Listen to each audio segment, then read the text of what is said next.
Hello everyone. हमने जैसे कि पार्ट वन में बनाना की दो डिशेस पढ़ी थी, जो कि पनामा विल्ट और बैक्टीरियम विल्ट है।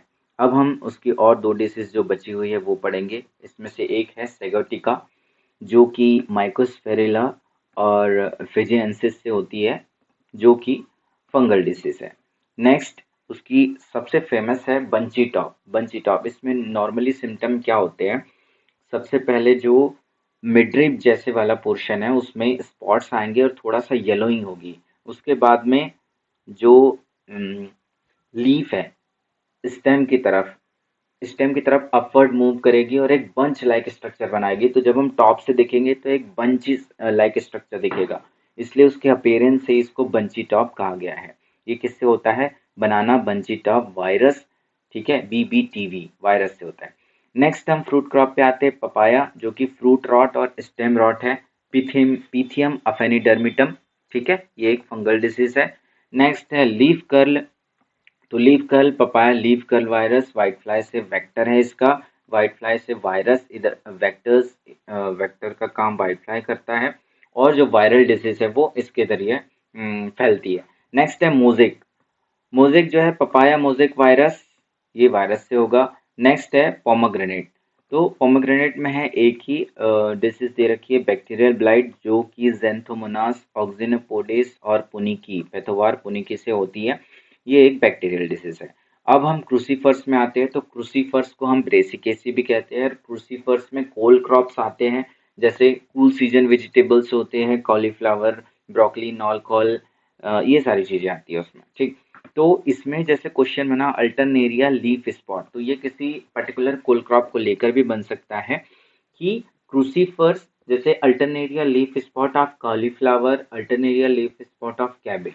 तो उसका कॉजल ऑर्गेनिज्म एक फंगस है अल्टरनेरिया ब्रेसिकी ब्रेसिकोला, ठीक है, ब्रेसिकी ब्रेसिकोला। तो ब्रेसिकेसी इसकी फैमिली है, उससे आप इसका ब्रेसिकेसी याद रख सकते हैं। Next black rot, Xanthomonas campestris pathovar campestris, ये एक बैक्टीरियल डिसीज है। नेक्स्ट हम सोलेनेसी वेजिटेबल में आए तो फोमोप्सिस ब्लाइट, ये भी एक इम्पोर्टेंट टॉपिक है या इम्पोर्टेंट डिसीज है, जो फोमोप्सिस वैक्सीन से होती है, जो कि फंगस है। नेक्स्ट फ्रूट रॉट, जो कि फोमोप्सिस वैक्सीन से होती है, ये भी फंगस है।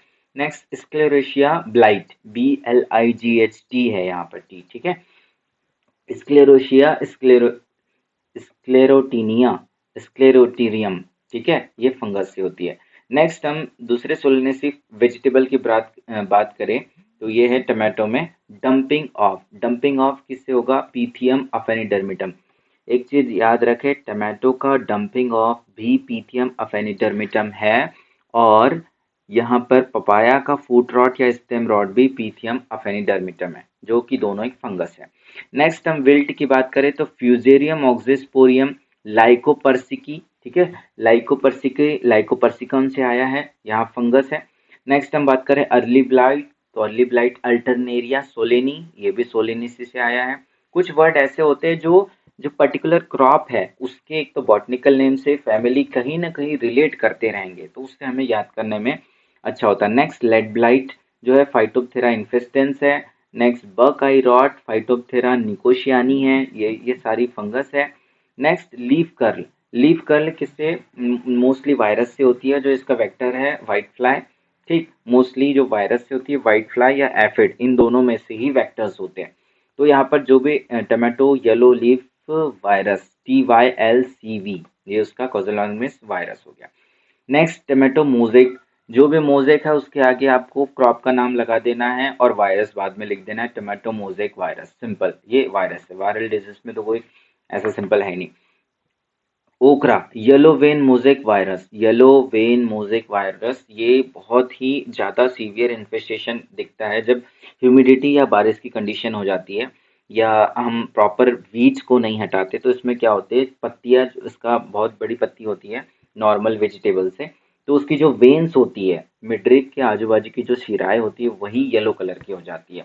वो किस वजह से होती है? भिंडी येलो वेन मोजेक वायरस से, जो कि वेक्टर्स के थ्रू स्प्रेड होता है। नेक्स्ट बीन्स, बीन्स में आएगा एंथ्रेक्नोस और बैक्टीरियल ब्लाइट। तो एंथ्रेक्नोस क्या है? कोलेटोट्राइकम लिंडेमेथुनम, ये इसका फंगस है। नेक्स्ट बैक्टीरियम ब्लाइट, ये बैक्टीरिया से होता है। ज़ैंथोमोनास ऑक्सिनोपोडिस पैथोवार फेजियोलिस, फेजियोलिस वल्गेरिस किसी न किसी बीन का बॉटनिकल नेम है, उससे आपको रिलेट करना है। ज़ैंथोमोनास ऑक्सिनोपोडिस और पैथोवार फेजियोली, ये पैथोवार ही डिफर करता है। बैक्टीरियल ब्लाइट तो अलग अलग क्रॉप में भी होती है, पर ये जो पैथोवार है यही उसको डिफर करता है, तो आपको याद रखना है। पैथोवार सिमिलर होता है एक तो बॉटनिकल नेम के या फिर फैमिली के। ये हो गया बैक्टीरियल। अब बीन्स के बाद हम आते हैं जिंजर पे। जिंजर, ये है एक डिसीज, इसकी सॉफ्ट रॉक, ये भी पीथियम अफेनिडर्मिटम से है, ठीक है। इसमें फंगस पीथियम अफेनिडर्मिटम फंगस से होती है। नेक्स्ट कोलोकेसिया तारो या फाइटोप्थेरा ब्लाइट, तो यहाँ कोलोकेसिया को हम तारो भी कहते हैं, उसका सिनोनिम है, तो क्वेश्चन ये भी आ सकता है फाइटोप्थेरा ब्लाइट ऑफ तारो या फाइटोप्थेरा ब्लाइट ऑफ कोलोकेसिया, ठीक। इसका कॉजल ऑर्गेनिज्म फाइटोप्थेरा कोलोकेसिया जो कि फंगस से होता है। नेक्स्ट कोकोनट, एक साउथ की फ्रूट क्रॉप है, तो इसमें से आने के चांसेस नॉर्मली होते हैं। विल्ट फाइटोप्लाज्मा से होगा। नेक्स्ट बड रॉट, ये फाइटोप्थेरा पाल्मीवेरा से होगा, फाइटोप्थेरा पाल्मीवेरा, ठीक है। पाल्मीवोरा ये फंगस डिसीज है।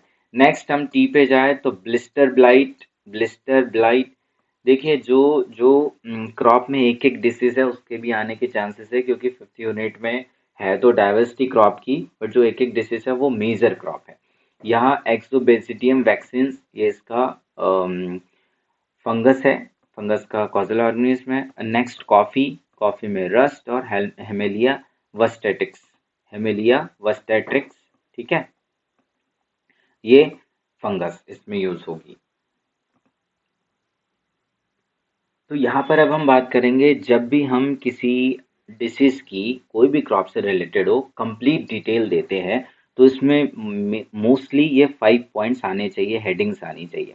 सबसे पहले इकोनॉमिक इम्पोर्टेंस। इकोनॉमिक इम्पोर्टेंस में हम ये बताएंगे कि उसका डिस्ट्रीब्यूशन कहाँ कहाँ है और उसका इन्फेस्टेशन कहाँ कहाँ है, पहला डिस्कवर कहाँ से हुआ है, और उसके इन्फेक्शन से, नॉर्मल इन्फेक्शन से, इन्फेस्टेशन से कितने परसेंट क्रॉप को रिड्यूस होता है, यील्ड रिड्यूस होती है, क्रॉप को हार्म पहुंचता है। और सीवियर इन्फेक्शन से, नॉर्मल जो होता है वो तो 20 से 30% होता है, सीवियर इन्फेक्शन से 80% तक की यील्ड में लॉस होता है। नेक्स्ट हम सिम्टम, सिम्टम लिखेंगे तो सिम्टम पर्टिकुलर डिजीज के नाम पर ही, आप अगर से ध्यान से देखें, अगर से ब्लाइट है तो उसमें जले लाइक स्ट्रक्चर लास्ट में आएगा, लीफ ड्राई हो जाएगी।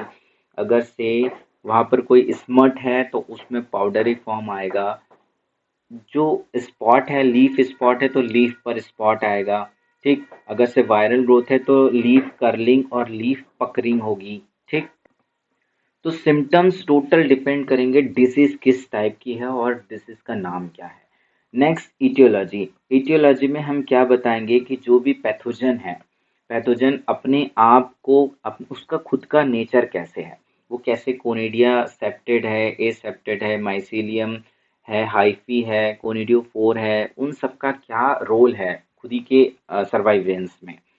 Next disease cycle. Disease cycle में ये ध्यान रखना है, अगर से सीड बॉर्न है, अगर से primary infection normally seed born होता है, सेकेंडरी एयर वाटर स्प्लैश से होता है। तो जो प्राइमरी है सीड बॉर्न है, तो सीड से ही इनोकुलेशन होगा किसका, डिसीज के स्पोर्स का। तो सबसे पहले सीड का स्ट्रक्चर बनाएंगे, उसके बाद में सीड किससे, सीडलिंग का बनाएंगे और उसका इन्फेक्शन सीडलिंग में शो करेंगे। सीडलिंग में फिर कॉलोनाइजेशन होगा, सीडलिंग से जब पौधा और बढ़ेगा तो उसके लीफ पर हमें उसके स्पोर्स दिखेंगे, कोनिडियोफोर कोनिडिया दिखेगा। और जैसे जैसे मिल्की स्टेज तक, जैसे हम राइस की बात करें या ग्रेन फिलिंग स्टेज तक जाएगा तो वो ईयर पे भी इसका इन्फेक्शन दिखेगा। फेवरेबल कंडीशन में नॉर्मल 4-5 पॉइंट है जो सभी के लिए यूज कर सकते हैं, जैसे 25 से 30 डिग्री सेल्सियस टेम्परेचर होना चाहिए, 80 से ऊपर अगर से ह्यूमिड है, ह्यूमिडिटी है तो उसके लिए फेवरेबल है। High amount of use of nitrogenous fertiliser, uneven irrigation और होस्ट प्लांट अगर से अवेलेबल है वहां पर, तो ये सब फेवरेबल कंडीशन है। नॉट बट द लिस्ट, ये है मैनेजमेंट, ठीक है। मैनेजमेंट में क्या है, कुछ कुछ पॉइंट हम लगा सकते हैं, जैसे सीड बॉर्न या सॉइल बॉर्न है तो उसमें समर डिप्लॉइंग, ये फर्स्ट हो गया। Seed treatment with thiram Bavistin carbendazim 2.5 ग्राम पर केजी हो गया। Field sanitation, removal of plant debris, burning of plant debris, grow resistant or tolerant variety. So this all are about the disease and horticulture field and their management. So thank you for watching the video.